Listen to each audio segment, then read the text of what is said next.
For I do not understand my own action. For I do not do what I want, but I do the very thing I hate. For I have the desire to do what is right, but not the ability to carry it out. For I do not do the good I want, but the evil I do not want is what I keep on doing. For I delight in the law of God in my inner being, but I see in my members another law waging war against the law of my mind and making me captive to the law of sin that dwells in my members.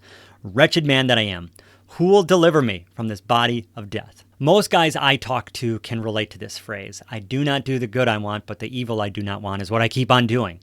And in this passage, Paul gets to the core of our experience of struggling. We know what is right, what is good. We know what is bad and evil. Yet, we do what we wish we didn't, and the things we wish we would do, we don't do. I have a desire to do what is right, but not the ability to carry it out. He's saying, I even want to do this. I want to do what's right, but here I am, still doing the things I shouldn't.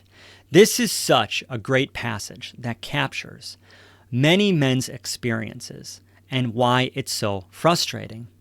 When you take a guy like that, which is basically everyone, and tell them, you must not know, you must not believe, Paul would argue, no, I do know, and I do believe. Or if you then say to them, well, then you must not care enough, Paul would respond with, I do care. So what's the deal? What's the answer? Paul is saying something so profound, so true about humanity. Even though we know what's true, and we believe what's right, and we desire to do it, we don't have the ability to carry it out. You maybe haven't heard this, or you haven't heard it enough, but you on your own, no matter how much you know, how much you care, you do not have the ability to beat your lust and your struggles with sexual sin. Not on your own. This is part of the reason the struggle persists for Christian men. We're told, do this, don't do that, care more about this, believe this, raise your hand, make a commitment. And we do all that. And then we fail, and we're thinking, what's wrong with me? The pastor said to do this, and I'm trying. But why don't I see change? Why do I keep doing the things that I hate? And Paul comes along and offers us some hope. You don't have the ability to do that.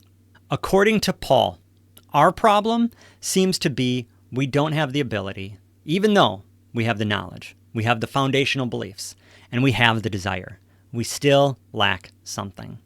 With that in mind, I think we can start to understand why the stats for Christian men are pretty much the same as any other man.